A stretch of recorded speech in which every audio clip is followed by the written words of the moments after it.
Les pays qui ont tourné la roue de la fortune.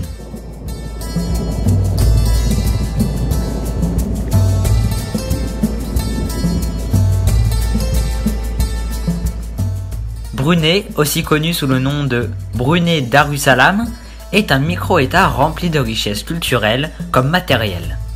Situé dans le nord de l'île Bornéo, en Asie du Sud, aussi habité par la Malaisie et l'Indonésie, ce pays de 5765 km² est coupé en deux parties et se trouve bordé par la mer de Chine méridionale et enclavé par l'État malaisien de Sarawak. Un ancien protectorat britannique, ce pays fait partie du Commonwealth et gouverné par le sultan Hassanal Bolkiah depuis 1968. Aujourd'hui, ce pays est un des plus riches en pétrole et gaz naturel avec un PIB de 13,47 milliards de dollars. Cependant, ce pays n'était pas toujours riche. Brunei est passé par une période de pauvreté extrême avant d'arriver où elle en est aujourd'hui. Voilà comment la Brunei a tourné la roue de la fortune. Avant de continuer, si vous êtes nouveau sur la chaîne, abonnez-vous et activez la cloche de notification pour ne rater aucune de nos nouvelles vidéos.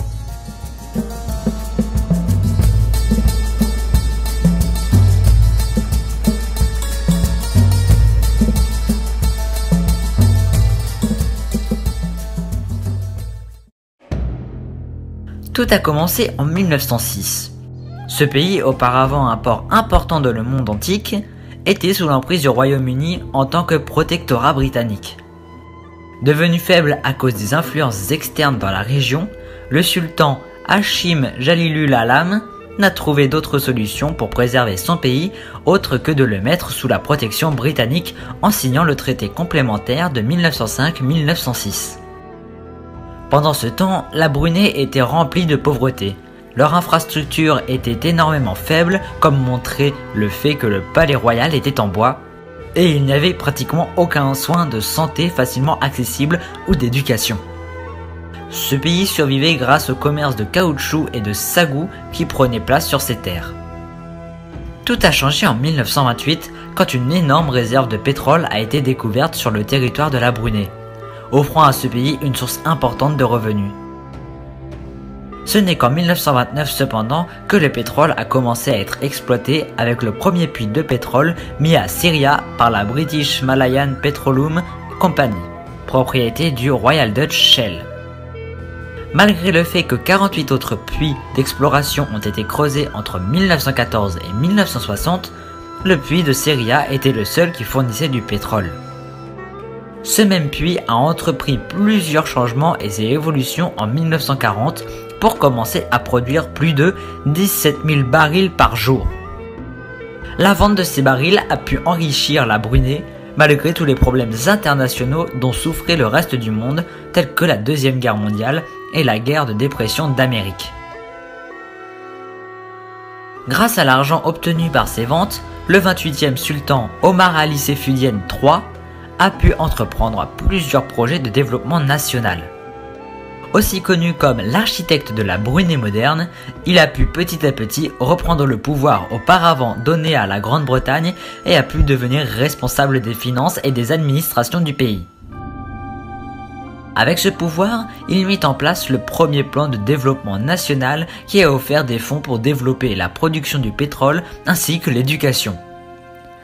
Il a pu développer l'éducation du pays et encourager ses citoyens à apprendre l'anglais en introduisant plusieurs écoles sur le territoire. SOAS College, Stiprey Girls School et l'Anthony Abel College. Il a aussi négocié pour son pays un schéma de bourse avec la Grande-Bretagne pour pouvoir envoyer ses citoyens étudier dans des établissements en Grande-Bretagne pour les préparer à gouverner le pays après son indépendance. Sur ce plan, plusieurs routes ont été construites et l'aéroport Beracas a connu beaucoup de rénovations. Le deuxième plan national consistait aussi à agrandir le développement des puits de pétrole. Il consiste aussi à augmenter la production d'œufs et de viande ainsi qu'améliorer l'industrie de la pêche en construisant le port Muara. Plusieurs projets et recherches ont été faits pour pouvoir développer de l'électricité accessible dans les régions rurales du pays. De plus, ce plan avait aussi pour but d'améliorer les soins de santé offerts dans le pays. Avec l'aide de l'Organisation mondiale de la santé, OMS, plusieurs efforts ont été mis en place pour éradiquer la malaria. Il a en effet réussi à éradiquer la malaria grâce à ses travaux. Résultat, ces derniers ainsi que l'amélioration des tuyaux fournissant de l'eau pure, courante, à la population, le taux de mortalité a énormément diminué. En 1960, des réserves de gaz ont été trouvées, ce qui déclencha plusieurs plans d'action et intéressa plusieurs investisseurs étrangers à venir travailler au Brunei. Grâce à cela, l'économie de Brunei s'est énormément développée et la qualité de vie est venue rivaliser celle de l'Europe centrale et l'Amérique du Nord. En 1984, la Brunei devient indépendante de la Grande-Bretagne et depuis, il profite toujours des changements effectués pendant l'occupation britannique. Malgré le fait que le prix du pétrole et du gaz a été souvent instable ces dernières années, la Brunei reste quand même un pays riche qui profite énormément des revenus qui viennent de la vente de pétrole et de gaz puisés dans leur territoire. Aujourd'hui, la Brunei vend 127 000 barils de pétrole par jour et 243 000 barils équivalent pétrole de gaz naturel par jour.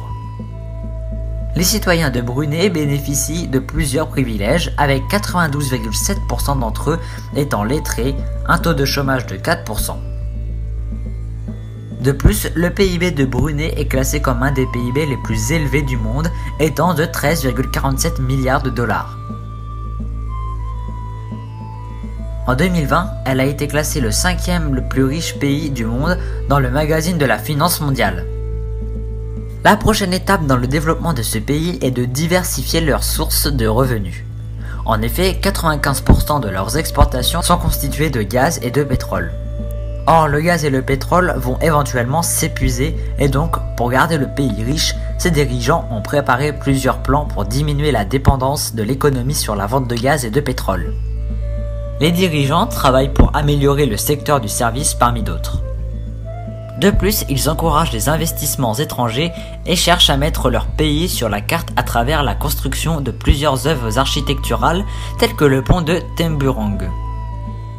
De plus, auparavant, ce pays était énormément isolé à cause de son emplacement géographique, mais avec le développement énorme de la ville de Bandar Seri Begawan, la Brunei commence petit à petit à s'introduire dans l'économie mondiale.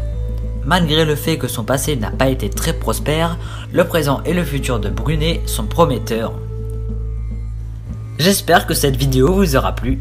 N'hésitez pas à la liker et à la partager avec les autres. A très bientôt!